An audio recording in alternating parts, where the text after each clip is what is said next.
Today on Threads podcast, my beautiful wife, Meaghan, joins me because Mike's still sick. We tie up some loose threads about my coworkers and my boss. Meaghan ties up a loose thread about how it was kind of an asshole at the race. Stories of the week. I'm a Grandville public school employee. Meaghan and I are working on a new book together and so much more. Join us for the journey. Hi, guys. Welcome to Threads Podcast, Life Unfiltered. Thank you so much for listening to the show, sharing the show, supporting the show, whatever you do to support the show, even if it's a like on Facebook. We really appreciate it. We are a podcast that is a space that we provide a space for unfiltered dialogue about faith, mental health, and uncomfortable conversations where we try to rid the world of Facebook fake, Instagram ickies, and Twitter takes. Today, we are recording randomly on a Thursday at 2:30 timestamp. Everyone loves the timestamp. And Michael is still not feeling great. So my beautiful wife decided that, well, I asked her if she would, and she said yes. Just like our marriage, she said yes. And she said she would come on. So we are going to do an episode together. We're kind of going to just do the same format that Mike and I usually do. And go from there. Are you excited, Meaghan Margaret? How dare you, my middle name? Yes. No, everyone knows your full name. Yeah, we're going to just jump into kind of a little bit of an icebreaker of Dear Abby, as we've been trying to do. Just kind of like what your thoughts are. So I am going to read it, and then we're going to discuss. I'm ready. And we'll discuss before I read. I already have it up. What she said for her what advice. Her answer was. Yes. Okay. All right. Dear Abby, atheist is done saying bless you when someone sneezes. Dear Abby, I've stopped saying bless you when someone sneezes. It's a ridiculous custom that needs to be retired. I do not believe the soul leaves the body when a person sneezes, and I highly doubt anyone else believes that. I'm not a Christian, and I don't feel comfortable invoking the blessing of a deity I don't believe in. Some people have criticized me for that. Dear Jesus. Some people have criticized me out for staying silent after a sneeze, and I have also been given dirty looks for my silence. Am I being rude for not blessing someone who has sneezed? Wow. I was so good at has sneezed, not saying it in capital letters. I have my own opinion on bless you, but. Well, you can say other things. Like what? Oh. I mean, that's Pikachu? kind of, yep. Pikachu. I guess. I don't know. I don't foresee it as a religious thing. I can see how it can be construed that way by somebody that doesn't believe, but I think it's also falling into a manners category as well. Like when someone holds a door open for you, you should say thank you. When someone lets you in traffic, you should wave. I don't know. I just think when someone sneezes, it's just expected somebody's going to say something. Well, for me, I think it's stupid to say anything anyways. It's dumb. Why? Do you say anything when someone burps? You don't stop breathing. Everything's fine if you sneeze. It's no big deal. I hate the bless you. My bosses are super religious. They don't say the bless you when people sneeze. I don't know. I guess I don't correlate it with someone of faith is blessing you when you sneeze. I mean, that's how it started. Yeah, I looked up the origin. Wait, I saw I saw the title. Oh, I was gonna bust your ass. No, I saw the title and I was like, I wonder even where the origin of "bless you" came from. Tell us. So it was. I brought it up. Yay! It was during. It says, well, Pope Gregory the First, which I don't know what time frame this is. Can you bump your mic down a little bit, like when you're reading? Yes. There you go. Perfect. It was during one of the plagues. A plague. The plague. That Pope Gregory the First suggested saying God bless you in hopes that it would help protect them from an otherwise certain death. So it is. But it doesn't say anything like about if you sneeze, it's like your soul leaves for a second. I've actually never heard that. I've never heard of that either. I heard that you do stop breathing for like a half second. But I can hold my breath for more than a half second. And yeah.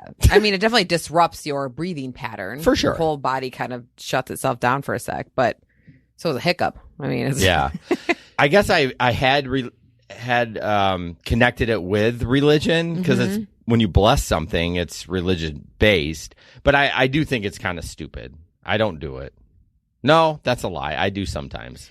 I guess I usually just say bless you, not God bless you. Yeah, I guess true. I do the same thing. I'm sure there are some people that say God bless you and mean it as like those are also the people who probably like thoughts and prayers on Facebook when you're going through a tough time, or the ones that are like, I can't explain. I need prayer. No explanation allowed. Okay. Is it rude though if you don't say anything? I think it's a little rude. What if we start a trend of saying something else when someone sneezes? What about Gesundheit? What does People that say mean? that That's German. I know that. I don't know. My grandfather, that's not my biological grandfather, have to clarify, even though he was nicer than my biological one, said Gesundheit. I'm going to try to look it up, but I don't know just how do to spell voice that. to text. You'll. I don't even know how to wait. say it. Hey Ziggy, what does Gesundheit mean? The interjection Gesundheit is usually used to wish good health, especially to a person who has just sneezed. Oh, good health. I'll take it. Let's What? do it. I kind of like that. There you go.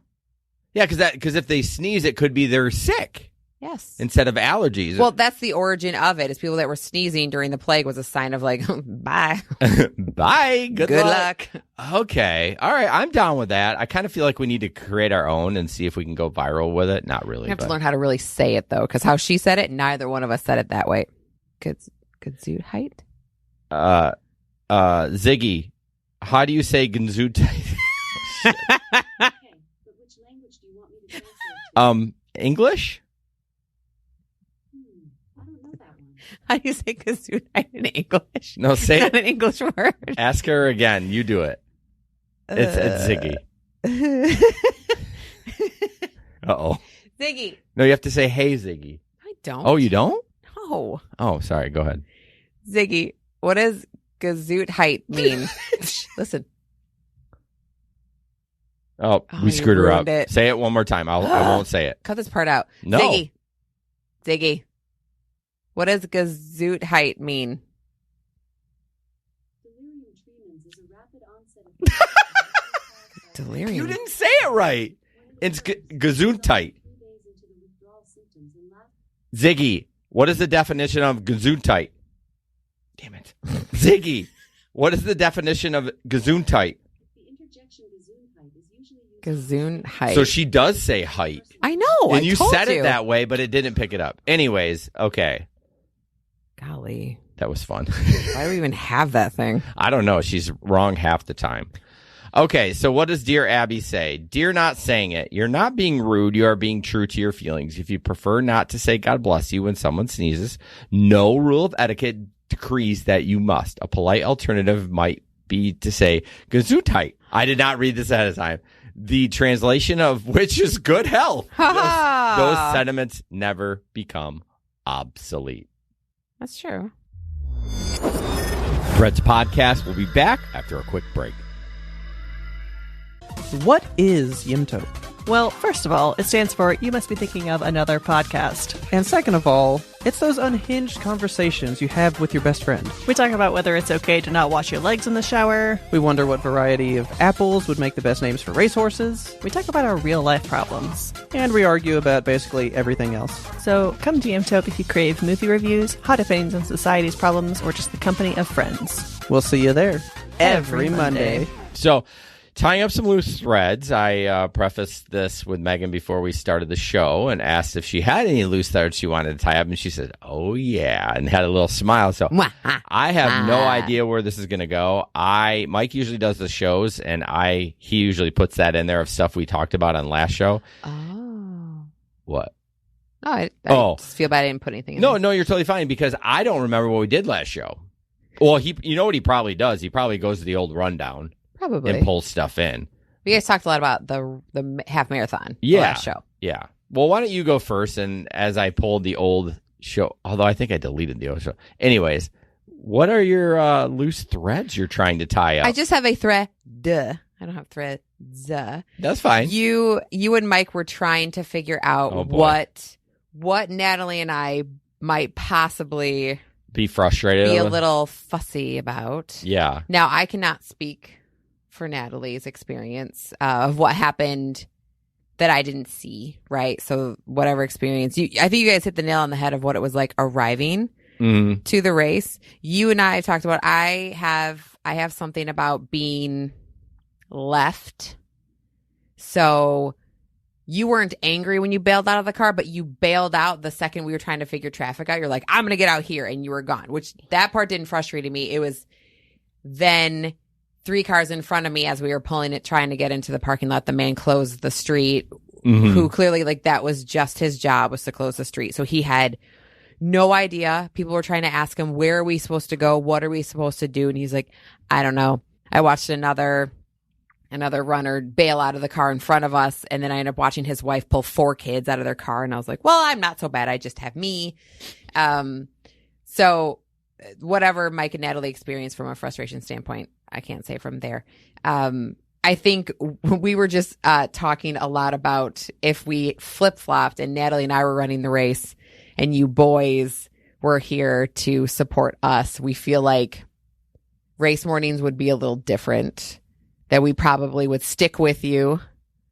The only part you did capture where you hollered at us to come on, which I wasn't I was a little embarrassed that you were like hollering at us in a group of lots of people, but that was kind of what we were saying. We were wondering we were waiting for your take on the day to be like, yeah, it was a little frustrating, but it was fine. Meanwhile, you're like, let's go. Come on. I was like, yeah, so I was honest of that moment, clearly, yes. And I was out of line there. So interesting when I, quote unquote, bailed out, I'm going to put that in quotes, that was the plan from leaving the house, that I was going to get out at the big boy, go get my number, and you were to park. That was the plan. You never gave it. You're like, okay, sounds good. That was the plan. This was not a spontaneous, stop the car, let me bail. Well, yes, but I think what we also identified is I didn't have a clear idea of where this parking lot was. So I knew where the big boy was, and you showed me a map, which I ain't a map reader. No. So in my head, it was in a different spot. And right as you were getting out, I was like, so it's over here? And you're like, no, it's over here. And I was like, oh, I'm screwed. So question, Yes, I sir. showed you a map. And if you weren't comfortable with that map, why didn't you say something in the moment? I thought I was comfortable with the map. Oh, gotcha. I thought it made sense until I pointed to the direction I thought the parking lot was in. And it was not that. I do. Franklin's losing his mind up there. I need to be more conscientious of you not looking at. You struggle with that. I don't know how you could work on that as an adult. I don't know if that's I don't something. want to. I'm 40. Okay, fine. Let's hope I don't die. But when I look at maps, I'm pretty good, especially when I know the area. Like as soon as I pull that up on Google Maps, I'm like, oh yeah, okay. You just hang a right here and then a right at the next street, and the parking lot's on your right. It's a right. Yes. You know what I mean? So that's why I was like, okay, she's fine. You didn't give any pushback. Everything was good. Well, I didn't want to give. I think coming up with a game plan the night before and checking that it's okay with the other person is probably a better. Are you flipping this back on me? No. You didn't go get your bib the day before. So I didn't want to impede you being able to, like, you getting in there was imperative to you being able to get a chip to run your race. It's not like you were just going to go wait for me and it's not a big deal. Like that was very important for you to get out. It was fine. It just added a little bit of stress. I'm saying my stress. And then I can't imagine it was already closed and Mike and Nat were trying to come from the other way. Yeah. And it sounds like things were really shaky for them because there was many things were closed off there. But well, let's put the biggest blame on the race because they shut that road down. Yeah, told us we could park there. Didn't tell us when it was going to shut down. Yeah. Because honestly, if I knew it was going to get shut down, what was it, like 6:20? Yeah. So early. I wouldn't have parked there. I wouldn't even made my way over there because I'd be like, we're not going to get there at 6:20. Right. We'll find another place to park, and I would have reassessed. Which honestly, we were there at 6:20. They just had shut the road. I mean, we really were. Yeah, no, I guess you're right. That's a good point. I mean, I wouldn't have got there earlier than I was. I see. If I knew it was going to shut down at 6:20, I would have been like, okay, well, we'll get there at, yeah. Anyways. It's always tough to kind of configure where you're going, what you're doing, especially if you haven't done the race before. And I think it's just Natalie and I are similar in a lot of ways, and you and Mike are similar in a lot of ways. And I think from a support person perspective, I feel like sometimes we get lost in the shuffle a little bit because you guys are the spotlight, you guys are running a race, you're doing all the things. And sometimes I think you guys forget, and don't take this negatively, but I think sometimes you forget that like we're there because we really want to support and help, but we have no idea what's going on either. Well, we don't either. No, I know. I mean, we know a little bit more. Right. It's just sometimes I feel like we get left in the dust. And then afterwards, you guys are so exhausted, we again get left. We just have to like pick up all the pieces and get you in the car. And that's, so I think what? I'm pushing back on that a little bit. You didn't have to pick me up. I stood there for another 45 minutes and watched other racers. I didn't say this Okay, race. so let's I'm curious. Out of all the races, how does this rank as far as like level of anxiety and No, this is one of your best ones. Oh, well, let's end the show right there. Just, I see a lot of in Mike what I used to see in you of being really anxious because he's newer to racing. Oh, yeah. And so getting there and getting started and not knowing where you're starting and, you don't ever really sleep well the night before. And so I see sometimes the dynamics happening there that we've had to work through. Yeah. And that just comes with more experience and trying to figure out how to like, okay, I'm going to meet you here. Yeah. And did you remember the last show when he talked about how he didn't fall asleep until like after midnight and got up at 5? I'm like, yes. I remember you. I mean, the last few you haven't had issues with that, and I don't know why, but yeah, you used to not sleep well. I think the Ann Arbor one we did, we were in that Airbnb. I had terrible sleep that night. Yeah, it was late, but yeah. But anyway, the loose thread was just you guys. Overall, it was totally fine. We just kept giggling about as you guys were, because you went to the porter potty, and we just kind of had to wait. And what you but I think what you guys forget about your wives is that we are doomsday preppers. We are there with our backpacks full of snacks and everything ready in case something goes wrong, because that's the anxiety speaking. That's what we do to feel safe and ready. So a lot of times when things are shaking, you guys are like, we're going over here to the porta potty. You guys just blah. That's hard for us. Well, how would I approach that in the future then? On the spot, I don't know. I'd have to really think. Well, I mean, okay, fair enough. I'm just like, if you're struggling on coming up with what to say, do you think I'm going to be able to come up with that in a moment where I'm trying to get to the porta potty? I'm just telling you how it feels. And I appreciate that. I'm just saying, like, let me know some verbiage that I can work on and be like, okay, this is important for her not to be put to the side and yada yada, those kind of things. And I fully encourage you to go run a half marathon. I would be happy to support you. That sounds really sarcastic. No, half marathon. That part was, but any kind of thing. I'll be down. I'll be a cheerleader. I'm a great cheerleader. I'll be the loudest ass MRFer screaming. You know that. But, well, I'm glad it wasn't as bad. It's funny you guys wanted to talk. Like, even before we even went down there, you're like, oh, Natalie's like, oh, Meaghan, we should bust in and tell the real thing. And I'm like, wait a minute. Are you pre-setting us up to be dicks?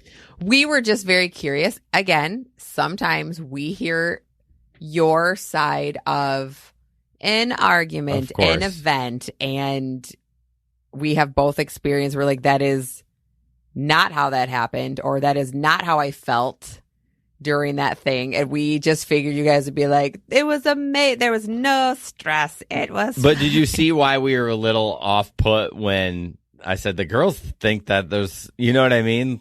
Yes. Yeah. Okay. Fair enough. Well, why not hype it up?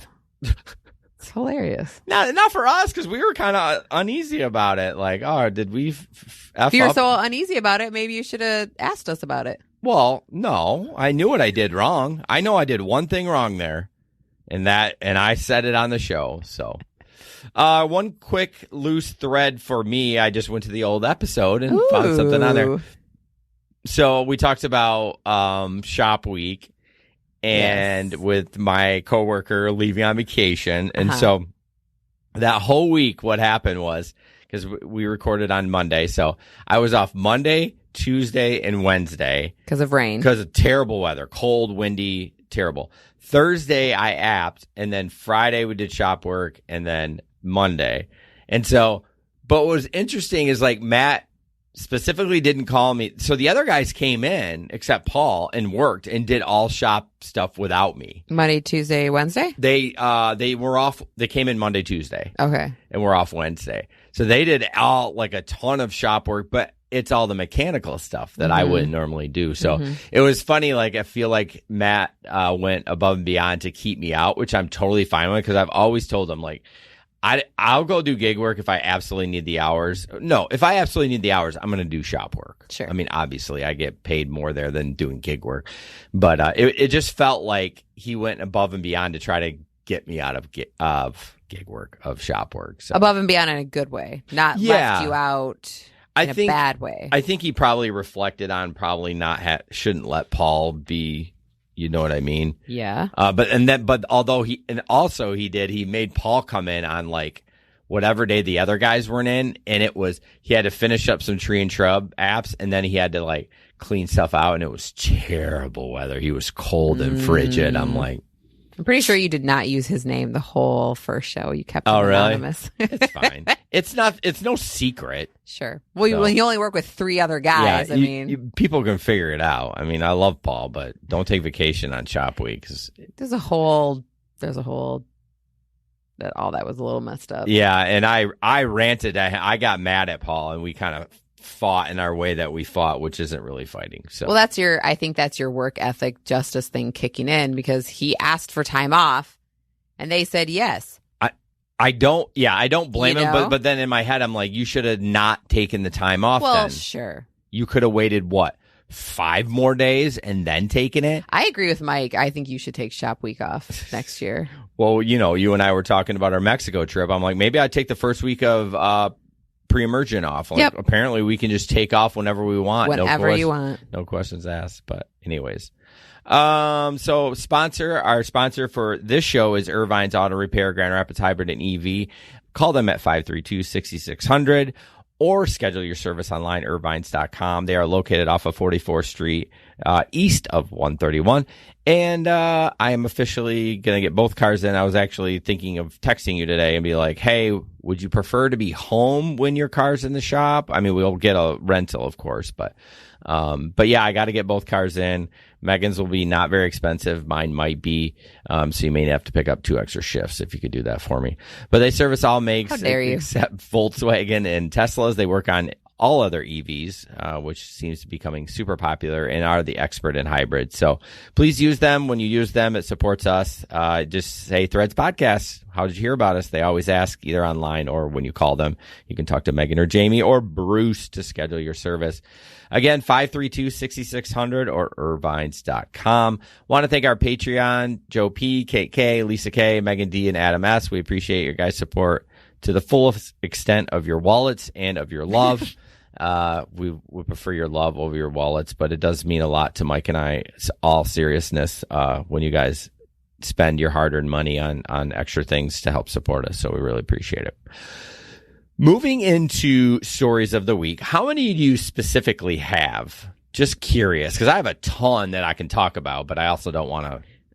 I mean, I had a couple, but not super exciting ones. Well, it doesn't have to be exciting. It becomes exciting when we talk about it, or it doesn't. I mean, it's just, one thing that I'm really thinking about is having to pee right now. Oh my gosh. I don't hold it. No, it's hard. It hurts. It does not hurt. It's uncomfortable. It's uncomfortable. Different. Don't you want me to be at my peak while I'm talking about stories? And oh my gosh. Can I pee, please? Yes. Can you? Oh, you can't write the doc. That's right. Anyways. Yeah. Okay. I'll be right back. Hold on. It's going to record the whole time you're gone. Yeah. Let's see. You're going to play a song? Yeah, I'm going to play. Play something I will like. No, it's just something background. Halloweenish. No, it's just background music. How about Feed the Ducks? Sexy Ducks. Stories of the. I forgot to do it. Stories of the week. Who feeds ducks to this music? Hey, baby, you want a cracker? Like, gosh. Doesn't matter. No one's on live anyways because it's the middle of the day.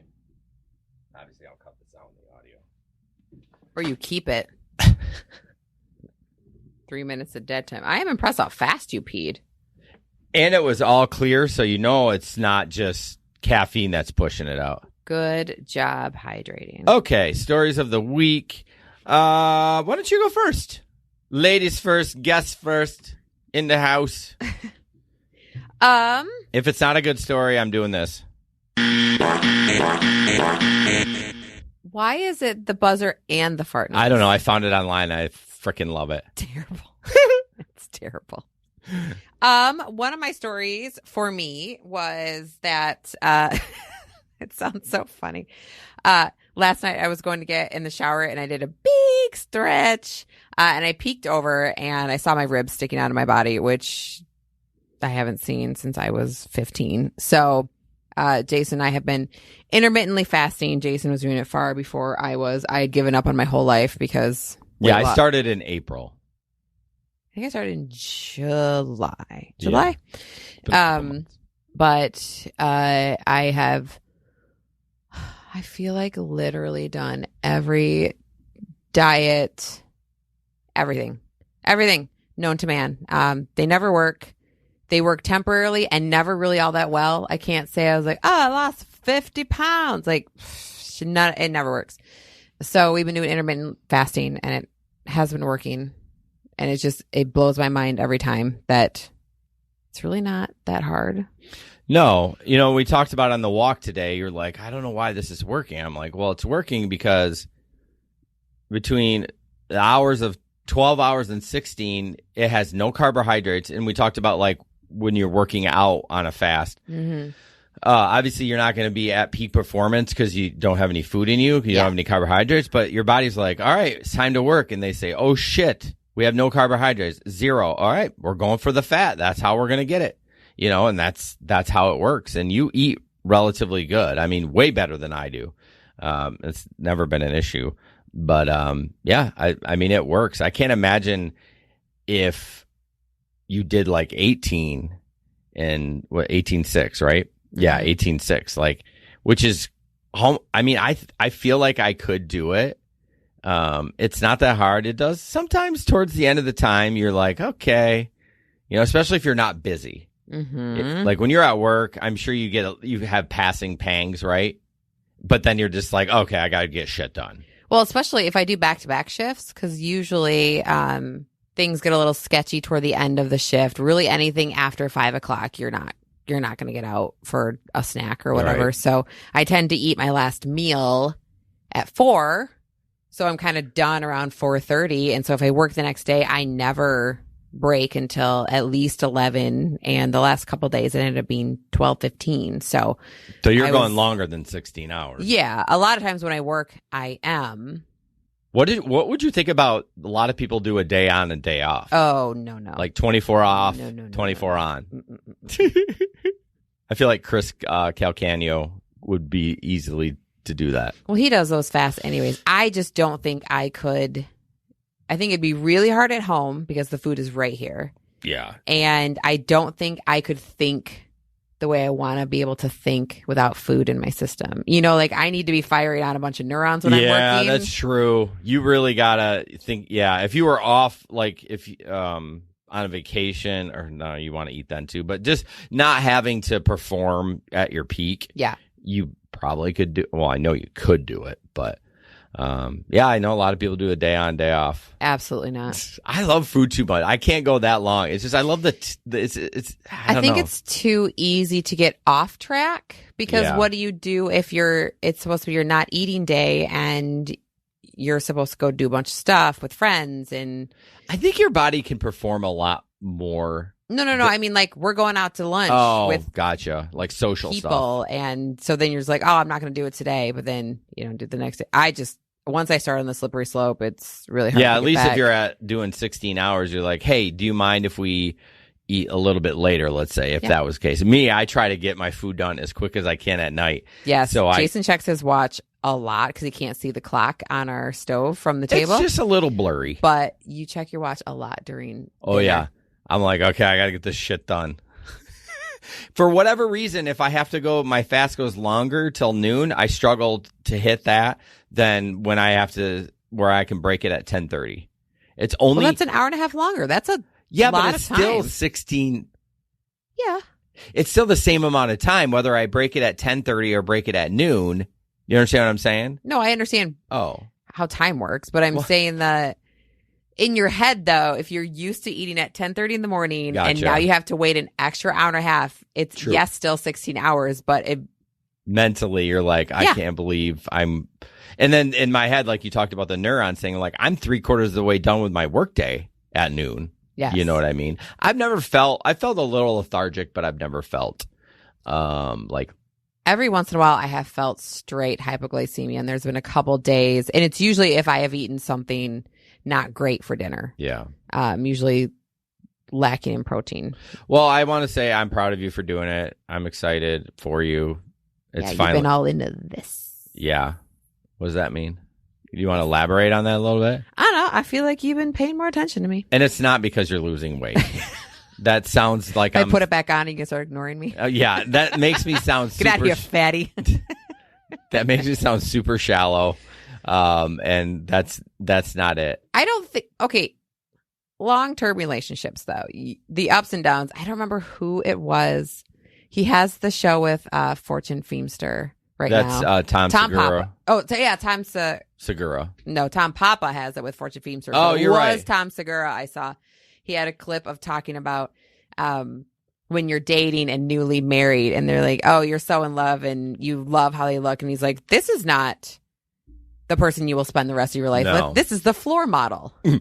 This is the get you into the building. Like, Yep. get this thing off the floor. He's like, put 30 pounds on that person and they'll be bald. Oh, yeah. No more hair. Right. And so your body changes so much.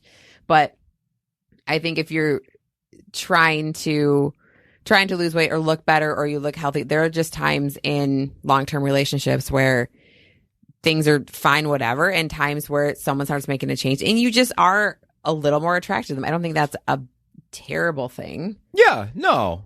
I don't reflect on that and feel bad. Well, I mean, I think it's all like a snowball effect, right? So you're working out, you're losing weight, you're feeling better about yourself. Yes. You'll have an extra glow around you. I mean, you're happier.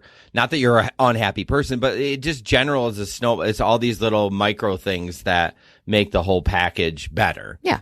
But yeah, I mean, I can say I've been a little bit more frisky with you. And I think it's me too, right? Mm-hmm. I'm losing weight. My pants are fitting. And it's just part of nature. Yeah. You know what I mean? I also think, I don't remember if I did not bring it up in the show, but we talked about like not really a breakthrough with the sex with my therapist, but Mm-hmm. like some reason. And I don't know if that was just like, lifted a burden that I didn't know consciously that was there. Mm-hmm. It's not like we broke it down and talked about it, but I think that's part of it too. Sometimes there is a brain relaxing, if you will, of just being able to speak something out loud. Yeah. Sometimes your body needs to just say it and name it. Mhm. And sometimes it's probably not enough for total healing. Oh, but 100%. but yeah, I think we talked about it this morning that there's something that has changed for you, and that's awesome. Yeah. I'm not gonna complain. But anyway, it's very exciting. I basically don't believe it on a daily basis because I'm trying not to get super excited because I have had so much heartbreak when it comes to just like, it's our big frustration and / joke between the two of us is that I do eat relatively really well and exercise a lot. And I have been this size and shape my entire adult life. Yeah. I mean, you have PCOS, so we should clarify. Yes, I have polycystic ovarian syndrome, which makes it very hard for me to lose weight. But this seems to be working, and I'm on a med to help with insulin resistance, which I don't necessarily have, but I could have trouble with PCOS. But long story short, I was excited about that. I'm like 7 pounds away from being the lightest I've been that I can remember. That's crazy. Yeah. Good for you. For me, a couple of quick bangers. I started working at the school. I officially am a Grandville public school employee. I filled in yesterday for a gal, and I'm basically a lunch lady, a bearded lunch lady. And basically, it's just fun. All the kids come through lunch. We open milks. We wiped. Oh, of course, yesterday was waffles, so I was like pouring syrup. I literally had like a plastic bottle of syrup. Just think of it didn't say syrup. It's like we pour the syrup in bulk and just like squeezing it each of their trays. And then, of course, wiping syrup all over the place. Jokingly, Avery said she smelled syrup on Winston, our dog. And then Megan last night when we were snuggling, she's like, I smell maple syrup somewhere on you. And I'm like, I didn't eat any of it. So I don't know, like, is it, and I took a shower, but I'm like, I don't know. Is it on my pillow? Did I somehow get it on Winnie? Winnie rubbed his face on my pillow and it smells like maple syrup. Who chose waffles for elementary school kids to eat? I don't know. There's a lot of kids that come through there. I'm shocked. I mean, they pretty much got the routine down, and it was kind of cool. It was a busy 2 hours. It's only a 2-hour shift. So, yeah, I decided like this year with the gas being so high, I'm trying to pick up a couple of small part-time jobs that are like W-2 that I don't have to pay fuel for, to make a little bit of my money. So that's one of them. And then I possibly will be delivering Little Debbie snacks, which does not help my waistline because I'm sure there's bonuses.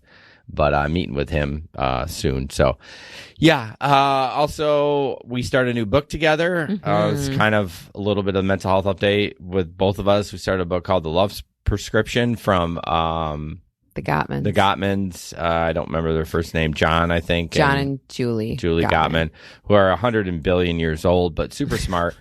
Check it out. It's basically a 7-day thing. We did day 1 yesterday. And it's 7-day exercises and to improve your marriage or relationship. And I feel like the first one, like a lot of stuff I heard, I was like, okay, we kind of do that already. Like, I'm interested to see what the rest of them are. And I'm hoping there's some like big breakthrough stuff. I mean, it's all little stuff, but I mean, like, oh, damn, that makes sense. So the first day was the check-in, which we do once a week. So this is a check-in every day. Just a 10-minute, a shorty check-in. They prefer it to be in the morning, but that might not work for everybody. But yeah, you should check it out. I'm listening to it. Megan's reading it, which is always good because then we can actually go back to the book if one of us forgets something. And we heard about it on Brene Brown's podcast, Unlocking Us. So she had it's a 3-part series, but part 3 doesn't really. Parts 1 and 2 is with the Gottmans, and she had been taking a sabbatical, and I was so excited when she finally came back, and I listened to that, and the part 1, I feel like oh, I'm gonna have Jason listen to this because it was really Jason centered, and then part 2 came out, and we both listened to it separately. I was like, son of a bitch, it's talking about me. I was so like, mad. When I heard that second one, I was like so in my glory when I heard that. I was like, Brene, why? So actually, that might be a good precursor to before you committed to that book, like you and your partner listened to Brene's. I mean, it's short. And like I said, the third one, I haven't even listened to the third one. It's just her and her sisters talking. I do enjoy Brene quite a bit. I didn't listen to that one yet. But the first 2, I mean, you're basically a commitment of like maybe 80 minutes. Yeah, it's a good rundown of what to expect. That's why we both separately found things. Like we just found ourselves talking about the episode and things that we thought would be really good. And the fact that each of us felt like one of those parts was specifically speaking to the other person, I think it's just a good idea to do the book together. So we'll have to update when we're done. Yeah. Any other stories from you? No, I mean, I assume you're going to talk about the cabin. Yeah. It's almost like tying up a loose thread for that one too. Oh. So yeah, I mean, we went up and we didn't have any issues. There's really nothing to talk about. It was gorgeous weather. Yeah. which we needed. Usually it's garbage weather, Yeah. cold and rainy and Well, that's typical fall. sure. I mean, I was excited because my most hated jobs were already done. So they had kind of been Thanks to our son. Yes. Thanks, Nolte. They had like nickel and dime. My mom had people do different jobs. So the rafts is my most hated job. Is it? I thought the dock was. Bringing the dock in, not a big deal. Putting the dock out, my number one hated job. But Well, and especially after last year with the water being so low, and we got stuck. We got the boat stuck. yeah, I and wasn't there. Oh, that's right. You weren't there. Me and Nolte were. Yeah, Oh, that was a shit show. I know. But I felt like it was fine Yeah. for what it was. Yeah. It's absolutely fine. We can struggle. Obviously listeners of the show have heard my struggles with your mom at times. Mhm. Nothing horrible, just, can be a struggle at times.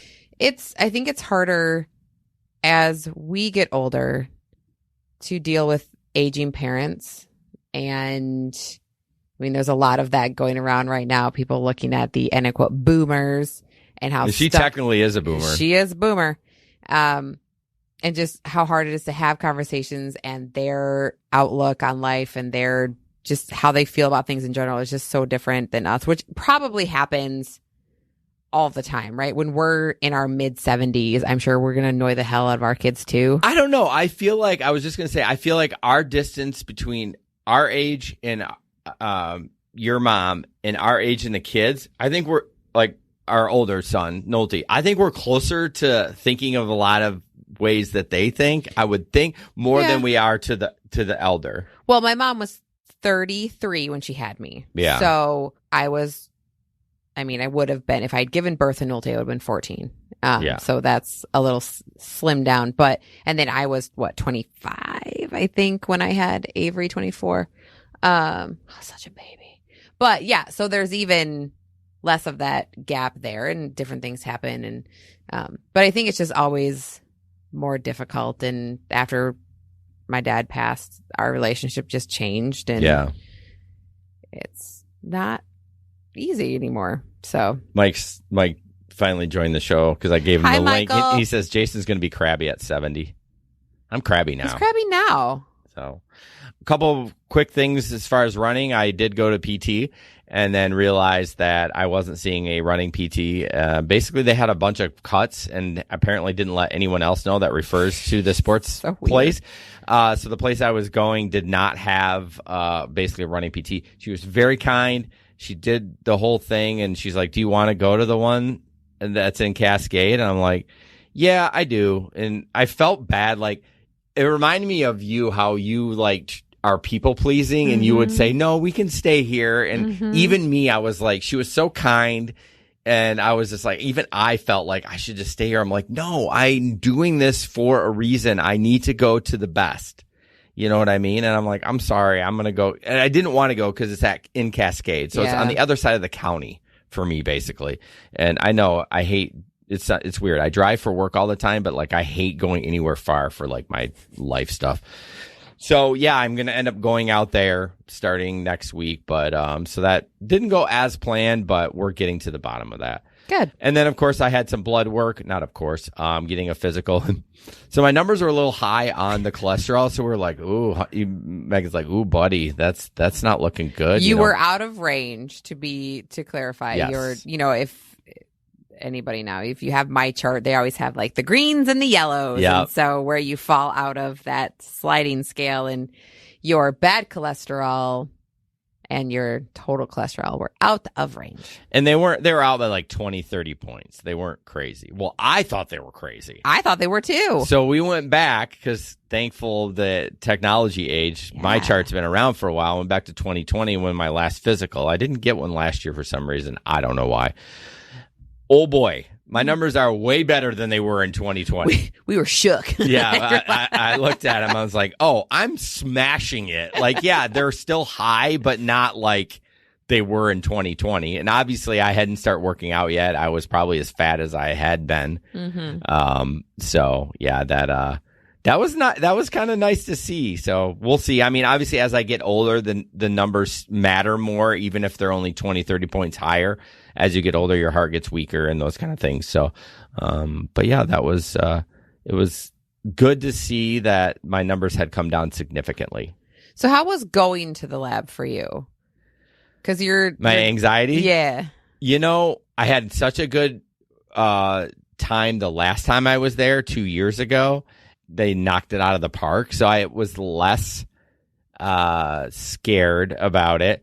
And then when the lady came out, it wasn't the same lady. And I was like, oh, crikes. Younger gal, super nice. But then I looked at her name tag when she sat down and it said lead. And I was like, okay, this girl's got it. And like she was one of the lead lab people. Like she ran that department. Her name was not lead. Oh, no. Yeah. Sorry. Yeah, her title was lead something. Okay. I just saw lead. I was like, sure, I'm in good hands. And probably a little flag in your chart. Probably. I didn't tell her I have issues because, like, it's fine. I didn't really feel that anxious. I was pretty proud of myself. That's actually really good for you. I did some work before I went in there to be like, it's fine. It's okay. You're fine. So just self-talk? Self-talk. Okay. Yeah. And then funny, barely a poke. I mean, probably the best one I've ever had. Where did they poke you? Through my tattoo on my arm. Well, like in your elbow space, in your antecubital space? Right here. Oh, okay. Yeah.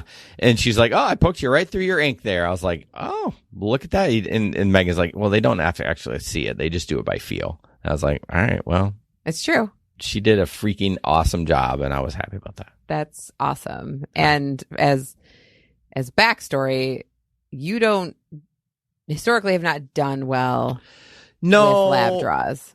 The one time so I never really liked them. I know I have ink. Sure. Nobody really likes them. Well, I never liked needles. I know I have tattoos on me. Totally different pain. Totally different. It totally different.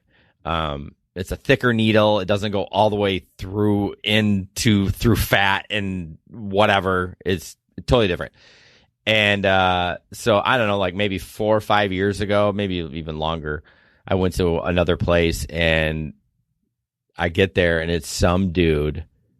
He is not happy being there. And I was like, all right, I'm gonna do it.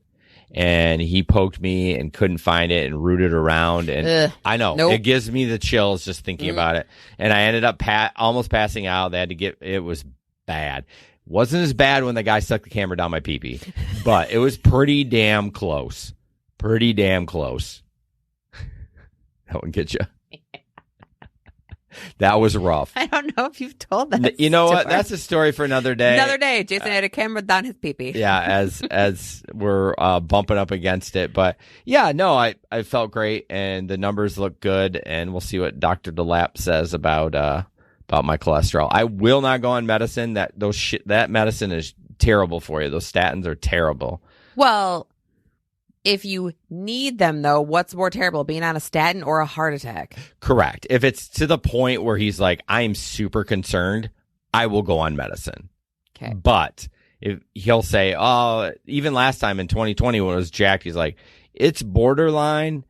You need to lose some weight. And then I didn't until I started the trying to be the best at fitness. Best at fitness. Yeah. So I think that's good. Do you want to do a quick mental health update? Sure. I mean, I don't really have much. It would be more you focus, which I'm totally fine with. I disagree with that. Okay.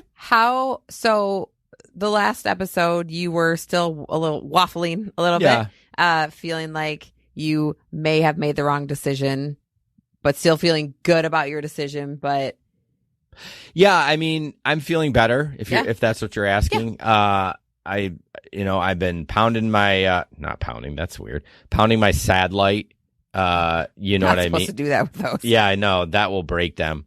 But no, I've been using my sad light. I'm feeling good. You and I have been connecting. I mean, I held your hand today. I know. So like I'm feeling good. Not to say that if I'm feeling down and we're not connected, I need to go back to therapy, but in general, I'm feeling better. Good. Yeah. Yeah. Cause I mean, Mike was very shook. Yeah. I was like, bro, like mental health bomb. I'm like, I do feel a little bit bad that it almost sounded a little bit like,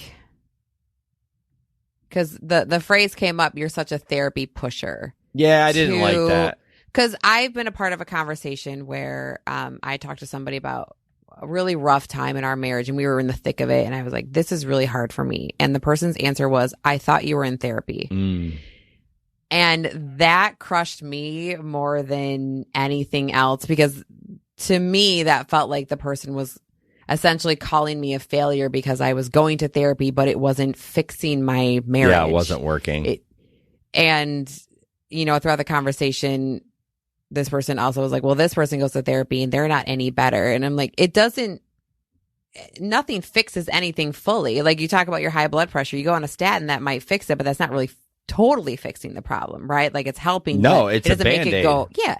So therapy is a tool. And if you feel like you need to grab my thing, if you feel like you need to take a break, and you and I have had many conversations about it, it doesn't make you less of a therapy pusher, or that you believe less in it or believe in its benefits any less. I think I was just a little sad for you that was kind of the phrase that got thrown out a couple times. Is I was bummed about that, because it's not, because I mean, no one wants to be pressured to do anything regardless, if it's heroin, crack, or therapy, or booze, or They're the same sex, thing. or going to an amusement park, or going to some fucking fall fest. Like, fall fests are awesome. How dare you? But my point is like, therapy is good, but I do have to be careful pushing therapy on people that aren't quite ready. Sure. Because it won't work. Well, to me, pushing feels negative. I think mentioning to someone, a lot of times, if somebody is in a struggle or they're saying the same thing to you over and over and over, when you bring it up, it feels insulting. Yeah. You know, when someone says, have you considered going to a therapist? Usually it rubs it's a people. Stigma. It does. It rubs people the wrong way because of that stigma. But Right. if you then follow it up with, let me help you. I have gone to a therapist. Yeah. I always say my therapist is amazing. I see her every other week. And then I usually throw out there, I also saw her weekly during the pandemic. Right. And I always, because unfortunately for me, I cannot recommend my therapist to most people because she doesn't take priority. And so thanks, assholes. We just had a survey at work, and I was like, this is abysmal. And I typed it just like that. But I always say that too. And I had a environmental services lady who is struggle. And I just kind of mentioned it to her, and then she would say something, and then she'd like kind of mention it again. And I was like, we have these services through work, and I could ask around. And then sure enough, she came a couple weeks ago. She's like, I found someone. And I was like, that is really amazing. Good for you. Wow. Good job. I'm not going to keep saying you need. Yeah. I don't know what you need, but do I think everyone should try therapy at some point? Absolutely. Yeah. I think. Well, I don't think everyone should. Well, if you're struggling and you can't figure out, I'm not like, I don't know. Yeah. I just think it's awesome to have a person, and this is the part I think people don't realize, is you don't have to have big problems. Yeah. You don't have to have like, I'm having PTSD, panic attacks, horrible depression. You don't have to have that stuff. You might just be somebody who needs to talk your feelings out with somebody else, and you don't feel like you can talk to your best friend, your spouse, your whatever. You have a person that's there to listen to you, however you choose to do that. Because some people, whoopsie, I knew I was going to do First that. one. That's pretty good. Some people want to come up with goals. Some people just want someone to listen to them. Some people Yeah. want to actively work during those things. But, you find a therapist that fits with you. And sometimes it's me just telling a story that's pissed me off. Yeah. And I'm so mad about it. And I just want to say all my actual feelings about something. Maybe it's you. Never. But have someone just listen to that and receive it. Yeah. And have no skin in that game whatsoever. You know, it's interesting. I think the Gottmans brought this up, and I could be wrong because it may have been on Bernays or the first introduction, but we put maintenance. We do maintenance on everything. Mm-hmm. We do it on our car. A lot of times we do it on our body. We take vitamins, blah, blah, blah. Why are we not doing maintenance on our mind when it comes to professionals? Yeah. You know what I mean? I think it's because it's stigma. I know it's being reduced. It's being reduced when people have issues, but it's not being reduced like, you know, hey, I'm really struggling with some stuff, which you probably will be able to figure it out on your own. Sure. But using that tool might get it done quicker, and you may find some ways of not going back to whatever that is. Chances are, if you solve the problem at home, you're going to go back to it again at some time until you figure it out. Yeah. And let's face it, psychology is tough. You need professionals to help you figure that shit out sometimes. Yeah. And again, that's why I always say it's problems big or small. If you just feel like you need to have someone just help you sort out, it's like a life coach. Some people need life coaches. That's okay.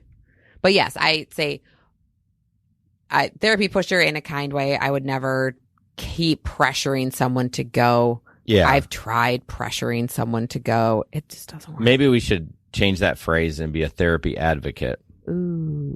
Hashtag therapy advocate. Always a therapy advocate. Well, good. This was a good show. We packed it in an hour. I thought we would run out of stuff, but... Do you ever think there will be an episode where you don't talk about what time? No. No? I think everyone just needs to accept it and just deal with it. Because when I open the app, I see how long the episode is. Right. Okay. Giving her stare eyes. Any final... Give me bedroom eyes. Those are the ones I want. You got those last night. All right. Any final wrap-ups about this episode or anything you want to touch on before we... I am happy you actually... I kind of jokingly threw out that I would help. Yeah. I'm surprised you took me up on it. I thought for sure you'd skip this week. Nah. But I just... This was nice. Yeah, I mean, it helps that we're firing on all cylinders. Does help. Yeah. This helps heal some of my being worried about it being a good show. Yeah, and- I don't ever worry. I mean, I understand early on, just like everything in my life, early on, things can be rough and bumpy, but I'm grateful that you still want to do this and support the show and those kind of things. So, number one supporter. it does. Even though you take none of my advice, but I'm your number one Well, I supporter. sleep with you, so. Yeah, that means I literally have skin in the game. Literal. On that note, we'd love for you to share the show, share this episode. It's super important for us to get a share on, like, if you see a TikTok video that we do, if you see even our episode, just share it to your page. Like, any kind of sharing is actually more important than a like. I know this is kind of nerd stuff, but when TikTok sees you share stuff, they're like, oh, people like this. They're sharing it with their friends. Let's show people more of this. And so that's super important. Obviously, we want people to not just go to our TikTok, but we want people to listen to the episode. So sharing it is super important. If you'd love to support us financially, you can go to patreon.com/threadspodcast. There you get extra perks like pre-show banter. The middle tier, you get to watch us live record it. Ooh. And you get stuff that I might edit out, like potty breaks, if that's exciting for you. I don't think they'll like that. Yeah, they probably won't. I was dancing, so there's Were you? that. You Yeah, doing a little I was giving dance? a little Feeding the here. ducks. Feeding the ducks. We're Sexy feeding ducks, the ducks. sexy Feeding ducks. the ducks. So yeah, that's patreon.com/threads podcast. And of course, join us. Mike always does this. I don't ever say that. Join us in ridding the world of Facebook fake, Insta ickies, and Twitter takes. As you do that, keep the faith, do your work, and live life unfiltered. TikTok time suck. Oh, did you? You and I talked about that a long time We ago, did? and you've never put it in. Oh, The I did- TikTok time suck. Okay, TikTok time suck. That's a good one. Join us You- in ridding the world of Facebook fake, Insta ickies, Twitter takes, and TikTok time suck.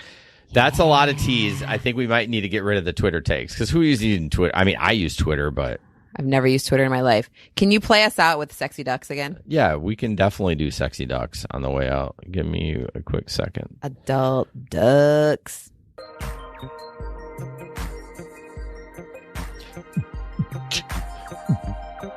Oh, did it just speed up? Did it do that last time? Yep. Oh, I must have gone to the potty. It's the worst song. What? Why did it stop? I don't know. It- Short. it It's li- short. It literally. Oh, maybe that I was the end. paused it, You and probably so did. it's looping back around. Okay. Sun is setting. Look at that duck. Sexy, sexy duck. Don't feed them bread. They need oats. Don't feed them bread. They'll poop out loaves. Oats and loaves. I did oats and loaves. All right, guys. Have a good day. Thanks for listening. Bye. Oh, man. This podcast is produced and edited by Hey Guys Media Group. Want to start a podcast? Check out heyguysmediagroup.com.